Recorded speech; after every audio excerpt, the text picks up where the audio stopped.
Con su venia, Presidenta. Adelante. El primer siglo de la historia del México independiente no está exento de sobresaltos y conflictos, por el contrario, sus páginas están llenas de eventos armados, algunas veces en defensa de la soberanía nacional y otras tantas entre grupos antagónicos que luchaban por establecer el modelo de Estado que creían más pertinente para nuestra nación.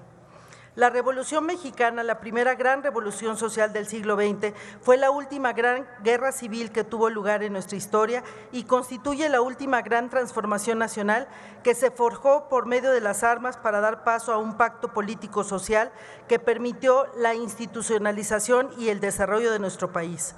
La Revolución Mexicana inició como una lucha de la perpetuación en el poder del general Porfirio Díaz, pero pronto derivó en una guerra civil que buscaba acabar con la desigualdad social y las condiciones laborales injustas que padecían los obreros y campesinos. Las primeras críticas al porfiriato se plasmaron en 1906, cuando vio la luz el programa del Partido Liberal Mexicano, encabezado por Ricardo Flores Magón, el cual proponía reducir el periodo presidencial de 4 años, suprimir la reelección por el presidente y los gobernadores de los estados, reformar la Constitución para eliminar las restricciones a la libertad de prensa y establecer la educación laica. En cuanto a los derechos de los trabajadores, el Partido Liberal proponía el establecimiento de una jornada laboral máxima de 8 horas y el mejoramiento de las condiciones de trabajo en minas, fábricas y talleres. Por su parte, en relación al campo, donde se concentraban la mayoría de las poblaciones del país al comienzo del siglo XX, el Partido Liberal proponía hacer realmente productivas las tierras so pena de ser nacionalizadas. De igual modo, proponía el reparto de propiedades a cargo del Estado sin más condición que dedicarlas a la producción agrícola.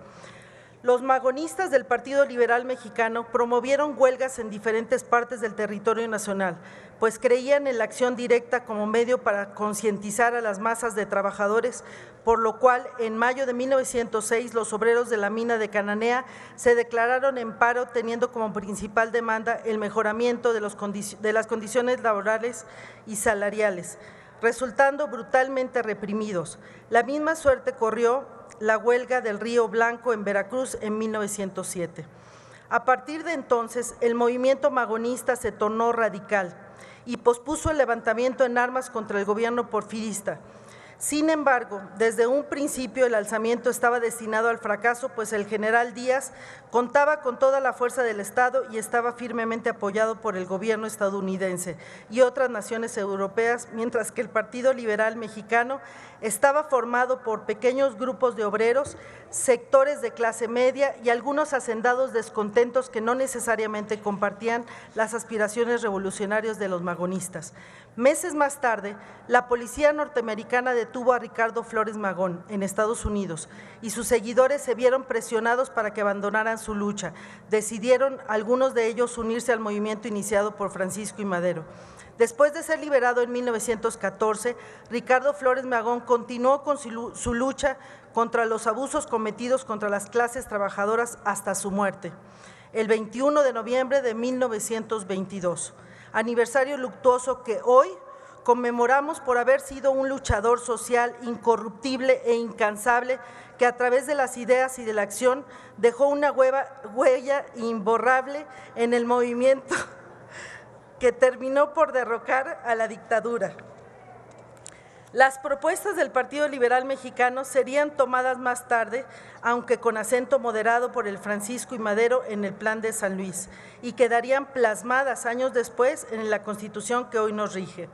En 1908, Francisco I. Madero hizo una dura crítica al poder absoluto de Porfirio Díaz y propuso la abolición del régimen, convocando a la creación del Partido Nacional Democrático con la finalidad de contender en las elecciones de 1910.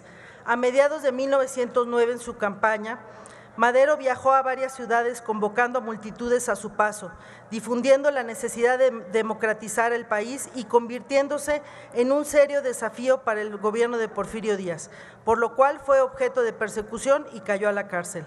Las elecciones se llevaron a cabo mientras Madero estaba preso y resultaron en la reelección de Porfirio Díaz para un nuevo periodo. Meses después, Madero fue trasladado a San Luis, donde fue puesto a libertad bajo caución. Una vez libre, Madero denunció y documentó el fraude electoral, pidiendo la anulación de los comicios. Su reclamo no fue atendido y se le amenazó con volver a apresarlo, por lo que escapó hacia Texas, donde publicó el Plan de San Luis. Este manifiesto es considerado como uno de los documentos más importantes en nuestra historia nacional. Su contenido refleja la situación en la cual se encontraba nuestro país en ese momento y fue la chispa que finalmente detonó la Revolución Mexicana. A lo largo de su texto se da cuenta del hartazgo del pueblo contra los abusos cometidos en 30 años de dictadura porfirista e incita a los mexicanos a levantarse en armas contra el gobierno bajo el lema sufragio efectivo, no reelección, fijando el 20 de noviembre como la fecha en la cual se iniciaría la batalla contra la tiranía. Aunque el Plan de San Luis no inició el movimiento armado generalizado como proponía Madero, comenzaron a surgir levantamientos en el norte del país que luego propagaron para otras entidades del centro y del sur de la República. Después de 7 años de disputa, finalmente nuestro país transitó hacia una paz estable y las reivindicaciones que dieron vida a la lucha revolucionaria que se plasmaron en la Constitución de 1917, proclamando la no reelección y los derechos sociales de obreros y campesinos como una conquista histórica que nuestro país legó al mundo. En el Grupo Parlamentario del Partido Verde reconocemos a todos quienes con el sueño de construir un país libre, justo y democrático lucharon en la Revolución Mexicana. Hoy conmemoramos a los grandes hombres y mujeres que destacaron por sus ideas o por sus acciones de armas, pero también a los millones de mexicanas y mexicanos que ofrendaron su vida para heredarnos un futuro mejor. Sin duda alguna, su ejemplo es nuestra inspiración para seguir luchando por la vigencia de los ideales revolucionarios y por la transformación pacífica de México. Es cuanto, presidente.